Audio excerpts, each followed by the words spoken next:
До Білорусі регулярно прибувають ешелони російської техніки, розконсервовується білоруська техніка, проводяться спільні навчання. Скажіть, будь ласка, як ви вважаєте, чи буде брати пряму участь Білорусь у війні з Україною? Я думаю, что шансы невеликие. Толькі тады, калі створаць нейкую сітуацыю, што Пуцін здолее паралізаваць Лукашэнку і сам возьме на сябе гэтую ролю. Таму што у Беларусі амаль 100% ніхто не хоча вайны. І тыя, што Лукашэнку падтрымліваюць, і хто што супраць, вайны не хоча ніхто. Далей, армія беларуская.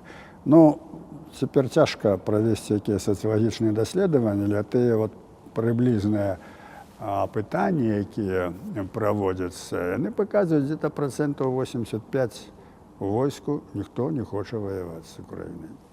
Не разумеюць, навошта это патрэбна.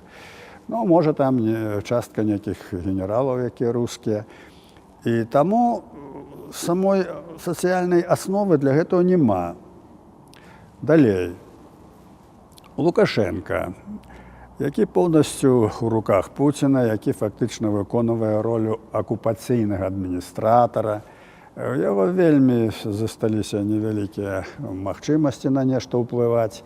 Але ён разумее, што калі войска беларускае ўключыцца ў гэтую авантуру, то народ ужо маўчаць не будзе, што, можа быць, па-першае, войска можа ўзбунтавацца. І тады яго ўлады канец. Бо для яго самая галоўная ўлада. Ён за ўладу гатоў прадаць усё, як кажуць, і нацыю, што хочаш. І тут праблема такая, што ён усімі сіламі супраціўляецца, каб не уліпнуць у гэтую авантуру. І пытанне і у тым, што народ супраць, і войска супраць, і Лукашенка баіцца, і где-то Пуцін разумее, што невядома, што з гэтага атрымаецца.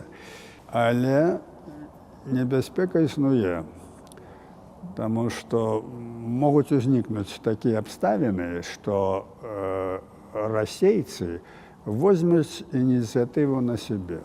Зробяць нейкую правакацыю, там ж канцэнтруюць там свае войскі, вучэбка адбываецца, авіяцыя, ракеты, ракетныя установкі.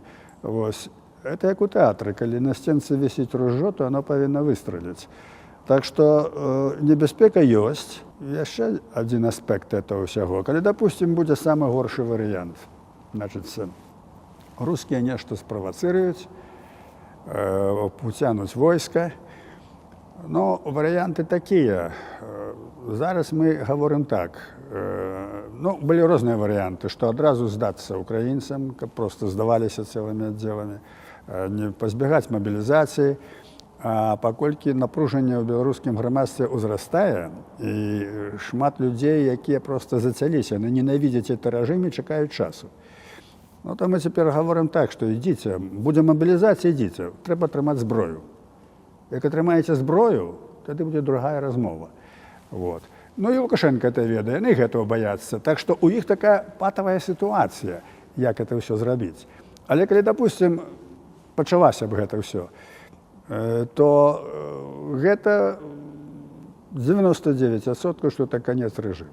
Это конец рэжыму. Это ўсё. Это ў корані магла б змяніцца сітуацыя з вайной.